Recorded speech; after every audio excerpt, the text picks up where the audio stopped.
Hello, welcome back. This is another episode, and this one is also spicy. I feel like I am really in this space of I have seen too much. I am seeing too much with my clients, with women who are in my world, and this has to stop. This has to stop. And I even went through this at the very beginning of my marriage. And so, hang on. Go take a little drink. I just danced a little jig before I hopped on here too. But I I am seeing a lot of this in the world and with my clients and just I my mind is blown. It's actually not blown because this was my beginning, but I feel like society teaches us that again, we as moms, it's our duty, it's our job to take care of everything and that our men just get to like go to work and they just provide financially for the family. Well, things shifted in the world a long time ago, but we still haven't caught up. And I think that it takes a little while to catch up because you have a whole generation of people who were conditioned this way. I was one of them, right? We were taught that as a woman and as a mom, we put ourselves on the back burner, we pour into everybody else, we carry the invisible load being all of the things that we stress about that need to be done. We're the ones who carry it. Our men don't carry that hardly at all. And so if you think about this, if your partner comes home and he's like, "Is anyone going to clean the house today?" For me, I would at this point in my marriage, I'd look at him and I'd be like, "Yeah, jackass, like get it cleaned. Go for it. Like if you want it cleaned so bad, you go for it, right?" And that's kind of like a cynical part of me, but here's what I have seen is that as women, we were taught to be the caregiver, the nurturer. We take care of everything. We carry the load. Our husbands are there to be the financial stability, and the world has changed. And so we are now in this dynamic of still believing a lot of the things that we believed before. For me, this was a very learned behavior in the religion I grew up in, is that the man was the head of the household, his job was to provide, and my job was to be a mom and take care of everything else. That's just like what I picked up from it, right? And so if you think about that dynamic, that's a lot.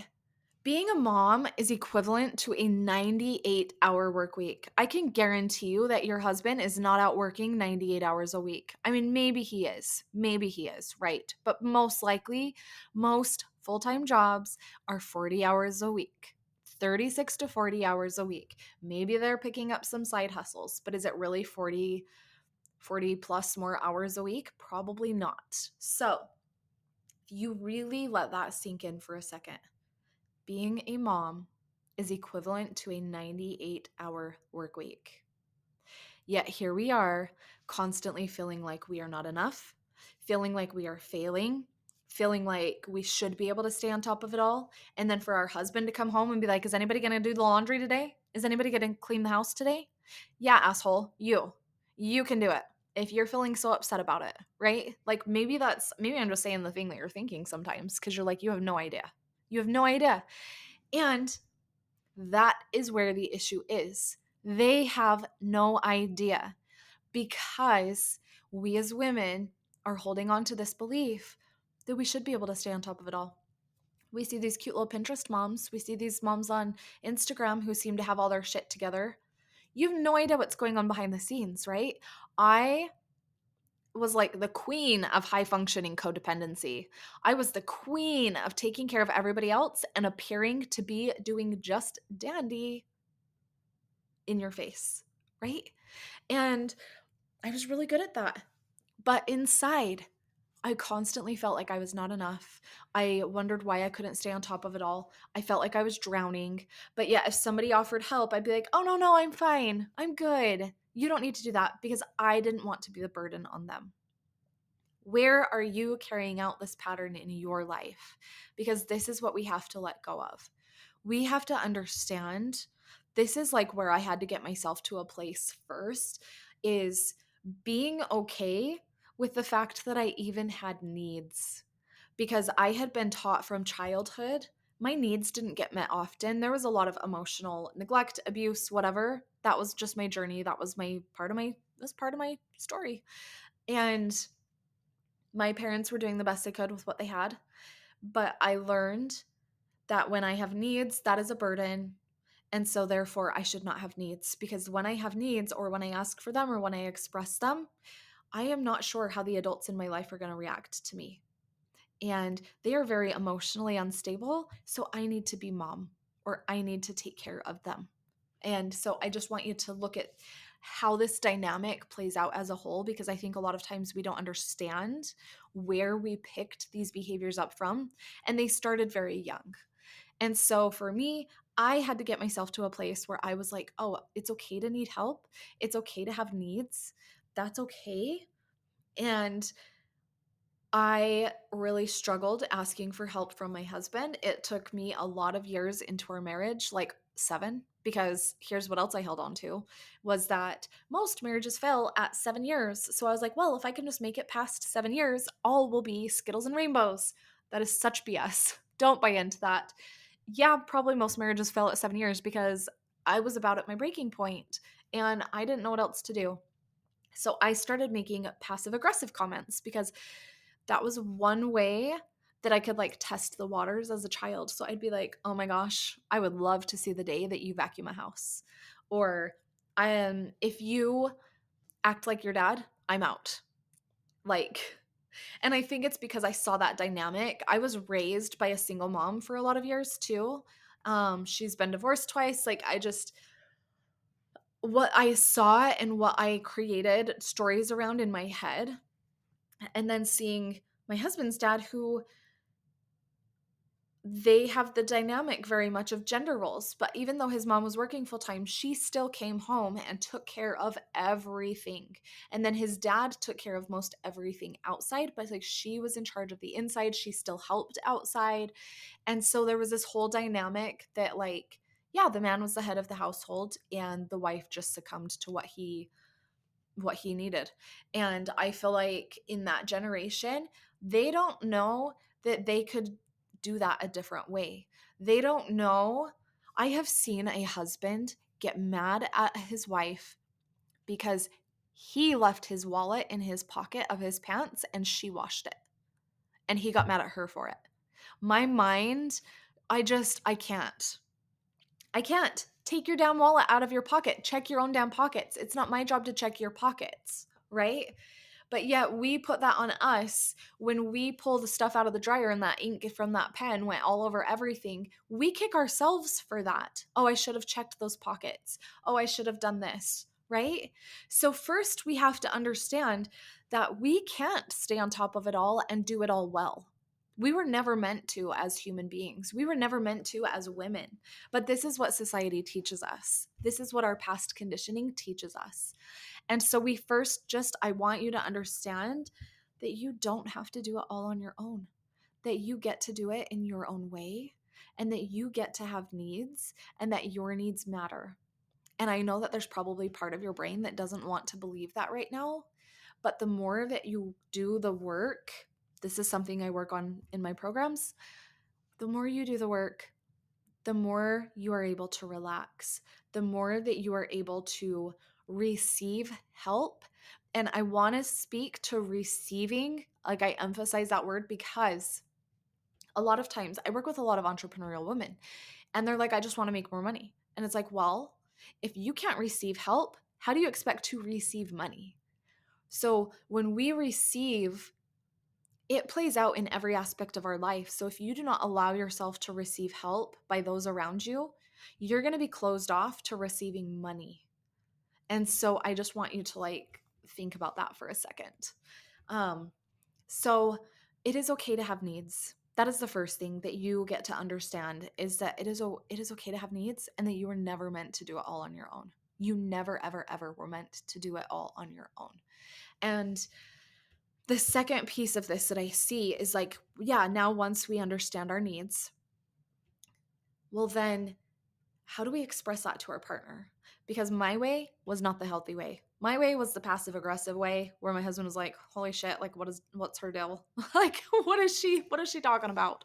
And then for me to be like, "If you act like your dad, I'm out." Like he doesn't understand that because that's his norm. He's like, "Well, how's my dad acting?" That is his norm, right? And so it's like we as women need to express what we are feeling to our husbands. "Hey babe, I am really struggling at home. I'm having a really hard time.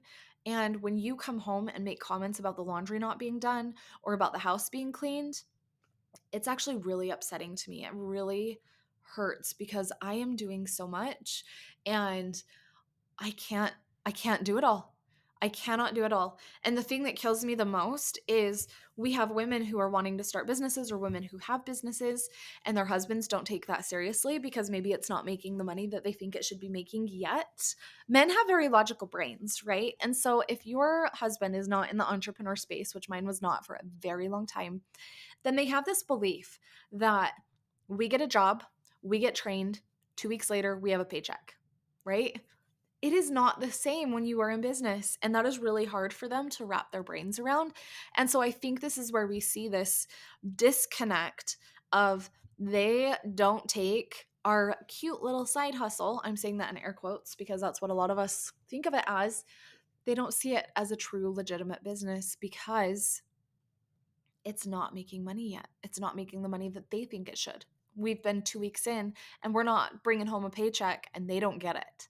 And so we also get to think about, okay, how is my husband thinking about this? Because if you know anything about being an entrepreneur, you know that it is such a spiritual journey. And if we go back to this whole receiving help thing, well, if you're not open to receiving help, you're not open to receiving money. So now that's playing into the dynamic here.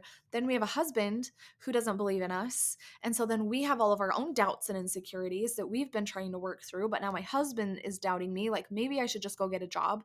And it starts this whole cycle of a mess. And the biggest piece that's missing is communication, boundaries. Babe, when you come home and make these comments, it's actually really upsetting for me. It really hurts my feelings because here's what I do all day, and it feels really hard, and it's a lot to stay on top of, and I can't do it all on my own. So I'm going to need you to stop coming home and making comments about the state of the house. I'm already well aware. And can we work out a dynamic where you help me? And if you're not willing to help me with keeping on top of the house or the laundry or whatever else needs to be stayed on top of, other than myself, don't put that in there. Don't put that in there. That is the first thing that pops in my head. Okay, I'm getting my mind out of the gutter now. But when you come home and say these things to me, it's really hurtful. And if you're not willing to help me, then we need to put into our budget a housekeeper once a week or twice a month or once a month to come in and deep clean, or we need to hire a laundry service, or I'm going to hire this, or like whatever it is, right? We get to put a boundary in place that's going to support that need that we have because you need help. And if your partner is not willing to help you, I still think there's a lot of really good men out there and they truly want to help. This was my experience in my own relationship, even with the way that my husband was raised, is he just had no idea how much I was struggling. He had no idea. And now he does laundry 2 days a week, and I do laundry 2 days a week. And then our teenagers do laundry. So I'm no longer doing it all on my own, right? I only have to worry about it on Monday and Tuesday. And then I vacuum the house on Tuesday, period. Like that's that's mine. That's it. And then my kids, we have a whole household system. So like if you want my boundaries, like my task chart, I'll drop that in the show notes too. But that's it. You have to get things off your plate. You have to look at what you are doing that is no longer serving you and let that go too. And I know I've talked about that in a few of the episodes that have been come out this month, but you get to have the boundaries around it and you get to decide what will support me and how can I make that happen. And so if your husband isn't going to step up, or you don't have teenagers to step up, or kids who can help do some, like my kids started putting their own laundry away between like 5 and 6 years old. I showed them how to hang stuff up on hangers. You would be amazed at how fast they can learn how to fold socks together. Like it's incredible. You have to let go of them wearing like, you know, clean, non-wrinkly clothes, but it's fine. They're going to shove stuff in drawers and in the back of their closet when they're tired of putting it away. And then you'll find it a week later and everything's going to be like so crinkled. And you're going to be like, okay, now you get to come hang this up and you're wearing wrinkly clothes to school for the next week. Like, who cares? And the only reason that that makes you cringe is because when you send them out the door in wrinkly clothes, maybe you worry about what the teacher's going to think of you. That's another weight to carry, right? Do you see how all of this is so connected and how we truly can't just do it all on our own? And if our partner is not willing to help, then we as women are the ones who have to get our needs met, and we are the ones who get to figure it out. So it's like, okay, if my husband's not going to help me, can my kids do some things? Can I get some things off my plate? And again, we have to internally motivate our kids. This is all in the task chart and I explain it and everything, but to the point we don't remind our kids, because if it's not out on a piece of paper on a task chart for our kids to look at, then it's still in your brain and you're the one having to tell your kids every single day what their chores are. Then they start to rely on you to tell them what their chores are, and then they never become like really self-motivated or independent because mommy always told them what to do. So now they're going to need a wife to marry that's going to tell them what to do. Do you see how this is like all playing into each other? If you want to dive deeper on any of this, coaching, I have programs, like, let's go. But so we ask our husband, like, hey, okay, if you're not going to be able to do this, then I'm going to need to put in a budget to hire this out. Perfect. Because that is a boundary that you get to set. And this is a need that you absolutely get to have filled. So, first, you become okay with the boundary or the need, the fact that you have needs. Then, two, you get to decide what your needs are and make that happen. And then three, you put a boundary in place if your partner's not willing to step up and help you. And my mind would be really blown. Like, if your partner's really, truly not willing to step up and help in some way, shape, or form, what are we doing? What are we doing? Like, this, we both created this family, so we both get to play a part in maintaining this family. So think about that. And then put some systems in place. Like, that is, the last little piece is like really put some systems in place and get things off your plate. And that is what this is all about, because when you are doing too much, when you are saying yes, when you really want to say no, and when you are doing things out of obligation, you're not going to feel a lot of peace in your life. And then you're just teaching your kids, the whole next generation, the cycle of self-abandonment. And that's what they're going to continue to do in their lives, is they're going to continue to abandon themselves and think that they have to sacrifice everything that they desire to take care of kids and to take care of their husbands. And that's a really shitty way to let your kids walk out the door. So I want you to think about, what do you want your kids to believe about life? What kind of example do you want to set for them? Because I promise you, actions speak way louder than words. And so if you have a husband that comes home and is like, is anybody going to clean the house today? Or is anybody going to get some laundry done? And you want to be like, yeah, you asshole, like, let's stop that cycle and let's not start a cycle of passive aggressive comments. Let's start a cycle of open communication. And I truly believe that if you are comfortable in your relationship and your husband truly deeply cares about you and your well-being, he's going to step up. He probably just doesn't know how much, one, his comments are hurting you, and two, he doesn't know what you need help with because you've never expressed that to him. And so there's accountability on both sides here, right? He probably maybe sees you feeling frustrated and overwhelmed, and maybe he doesn't know to be like, babe, what can I help with? And maybe he does, and you're like, I don't know. And so it's like, figure out what you need help with and be able to express that to your husband and let him know that you need help with X, Y, and Z. And if he doesn't have the space or capacity, let's say he has a super crazy job and he is like gone and home late and whatever. One, reevaluate your life. Do you want to live life that way? But two, say, okay, if you can't do it, or if you are unwilling to do this, then we're going to put it into the budget and I'm going to hire somebody to do this. And then also get your kids on the board, because your kids are a part of the team. This is how we talk in our house. We are all a part of the team. We all do our part. And if you want to be able to go do the fun things like wrestling and gymnastics and whatever else you want to go do, well, all of that is a privilege. And if you are not doing your part, then why should I do my part to make those things happen? And so you get to start to teach them the value of working together as a team to make a household run. And by you getting it out of your brain and onto paper, their task chart, you no longer carry it. I only worry about laundry and my vacuum day on Tuesday. That's it. Like, that's the only time I worry about doing that now. And it's because I'm 10 plus months in of implementing this whole system into my house. And now I don't have to stress about it. And so I want you to really think about this for your house and how good it would feel, but you have to get it out of your brain. You can't carry it around. You can't be constantly micromanaging. You can't be constantly telling the kids what to do. You cannot be constantly telling your husband what to do. You can assign and then hold them accountable.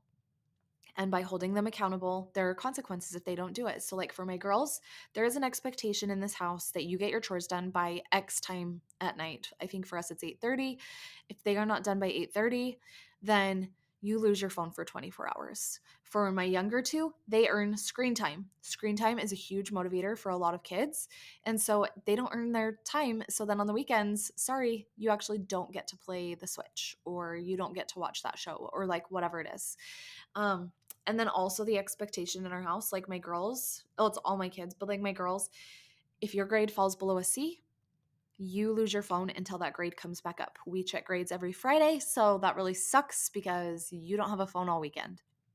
And so to me, I am not the straight A mom. I know I've said this here a million times. I'm not a straight A mom. I don't care. I do not like the public school system and what it teaches them. I think it's too black and white. And however, if your grade falls below a C, to me, that's just you being lazy. So that doesn't fly with me. So you lose your phone and you don't get it back until your grade comes up. So that's just how it is here. Then I don't have to worry about it. And ever since we have implemented that, their grades have stayed above C's. Actually, they've had better grades than they ever have right now, which what an easy expectation to put in place and a boundary to hold, right? Hey, anything below a C, you're just being lazy. Your phone's gone until it comes back up. And what did they do? They stepped up. Their grades have been A's and B's, nothing below that. So decide what works in your home, but know that it is okay to have needs. Know that it is okay to ask for those needs, and know that it is okay to open that line of communication and tell your husband to stop making those comments because they are hurtful to you and you already feel like you're struggling and you already feel overwhelmed and you already feel like you can't stay on top of it all. And maybe you have this belief that he believes the same thing. That's what my problem was and why it took me so long to finally speak up, is because I thought that he had a belief that I should be able to stay on top of it all because his mom did it all. And when I look at it now, they have a miserable relationship. And I don't want a miserable relationship with my partner. I want a good relationship. And so decide what you want in life and make it happen. But nobody can make it happen except for you. And I will talk to you next time.